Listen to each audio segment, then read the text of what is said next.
So moving on to our last guy, we've got Malachi Nelson, who is committed to play for USC, not too far down the road from me. Los Alamitos High School here in California, 6'3", 182, the leanest of the group that we've discussed so far.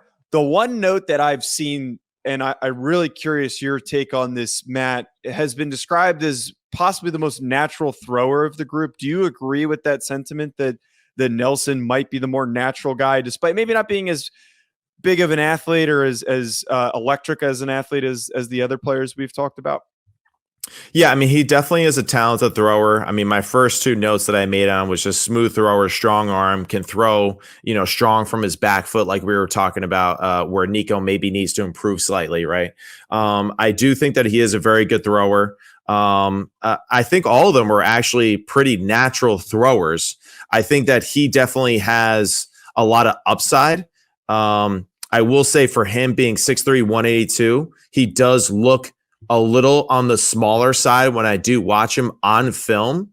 But that's like the exact size and weight that I was when I was in high school. And fast forward 3 years later, and I was 6'3", 220. So it's like it could change very quickly for him. But really relaxed in the pocket.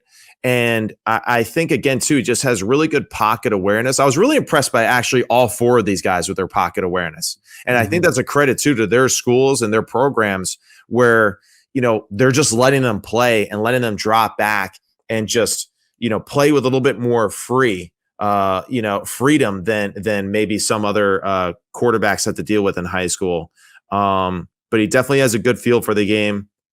And I think he has tremendous upside, for him as well. That was the first note I made as well, was that I wrote down he was a cool customer in the pocket, man. It doesn't look like unflappable, right? Like he's just really calm, working against chaos, working against pressure. And I think he's the best deep ball thrower of the four guys that we're talking about, man. Like there's just a natural type of ability to take something off and to push vertically. Like he doesn't quite have the pace from an arm strength perspective as Nico does, but he's a more natural deep ball thrower and just kind of throws with that touch down the field, which I love a ton. He's got kind of a little bit of longer arms, right, Matt? So like it's a little bit like a long release at times, but like when he gets out, man, it's kind of a snap and quick delivery, right? So the process might be a little slow to the actual release point, but the kid snaps the football off his hand and he gets out with pace. Well, and anytime that you're throwing the football down the field, right, anything that's more than 25 or 30 yards, it's going to take longer for you to throw it because you have to build up more pressure, right, more tension to actually deliver a pass with that amount of power and pace and velocity, right? And with him, I think he really actually understands how to leverage a throw down the field.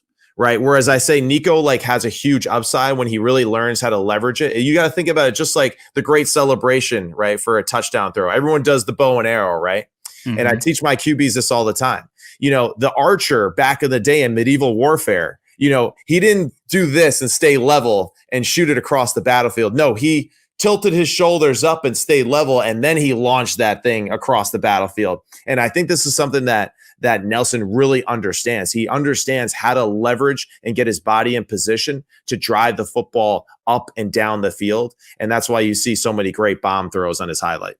And another good thrower on the run too, man. Like he can break the pocket and he can really throw on the run. And it's a thing that there's kind of a natural feel to it, right? Like there's definitely, obviously, you improve on the fact of, keeping your base and keeping everything, get that hip torque and all that stuff, working outside of pressure. But like, there's just a natural feel to Malachi Nelson as a thrower. Like he just seems like he was born to throw football, which is not a typical thing, but he's just got that natural feel to him that I think is hard to teach sometimes for a lot of guys. Yeah, absolutely. He's definitely the one that I would say that, probably, if he were to, let me say, if he were to work with me, for example, there would be just very few things that I would fine tune about him, right? There wouldn't be like, oh, let's go back to ground zero of the drawing board and start all over again. There would just be like, hey, just change this and this. And I'm telling you, you're going to throw it better and harder than you ever have in your life. But the cool thing is that it fits in the offense again, right? He's going to a really good matchup again with his school. This being in California, even more exciting for him. He's in his home turf, in his home territory, but I think the offense fits him extremely well. I think he's going to go there. He's going to learn from a really good quarterback and a coach that really understands how to get the most out of their quarterbacks. And, one of the things too that like I think is, really prevalent for all the young quarterbacks that are watching this, right? And just, trying to be the next 4 guys on this list. All 4 of these guys throw it well on the run. And if you want to be a high level recruit one day, right, you need to throw it well on the run as well. It has to be. It's one of those things where, it's part of the game now. If you can't throw it well on the run, you're putting yourself at an extreme disadvantage because, listen, coaches aren't always going to get you in a great opportunity to succeed. They're just not, they're humans too. They're going to make mistakes. But if you can bail your team out by being active in the pocket, getting out of the pocket, and still being a dangerous threat down the field to complete the football, that is something that to me is just, it's going to jump off the screen to a lot of these coaches. Hey, look at this. This is a bad play by this high school coach. Look at this guy get out of the pocket, 40-yard touchdown on the run. Those are the things, as the cliche is, you just can't coach those. And at the next level, this is where everybody makes the mistake.